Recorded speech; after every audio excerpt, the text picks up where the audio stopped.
त्यामध्ये या ठिकाणी शहापूर तालुक्यामध्ये राज्य आणि केंद्र सरकारच्या माध्यमातून ज्या काही योजना आहेत, रमाई आहे, सबरी आहे, आदिम जमाती आहेत, या ठिकाणी मंत्री महोदयांनी सांगितले की हप्ते वितरित झालेले आहे, परंतु त्यांचा कातकरी समाज बांधवांचा 60,58,296 इतकी मजुरी त्या ठिकाणी प्रलंबित आहे आणि अनेक योजना ज्या आहेत 2017-18 पासून साहेब त्या ठिकाणी प्रलंबित आहेत। माझी आपल्याला मंत्री महोदयांना विनंती आहे की त्या ठिकाणी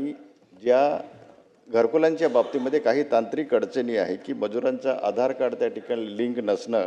कामाचा संकेतांक नसणं, KYC प्रक्रिया नसणं, IFC कोड नसणं, अशा ज्या काही तांत्रिक अडचणी आहे, तर माझी आपल्याला विनंती आहे की आदिवासी कातकरी नागरिकांची प्रलंबित घरकुलांची जी कामं आहे साहेब 2016-17 पासून त्या ठिकाणी प्रलंबित आहे। म्हणजे इतक्या वर्षापासून प्रलंबित असणं तर देशाचे पंतप्रधान आणि राज्याच्या मुख्यमंत्री आणि दोन्ही उपमुख्यमंत्र्यांचं स्वप्न आहे की एकही व्यक्ती या ठिकाणी बेघर राहता कामा नये। आणि असं असताना त्या ठिकाणी या कातकरी नव्हे, आदिम नव्हे, कुठल्याही जमातीचे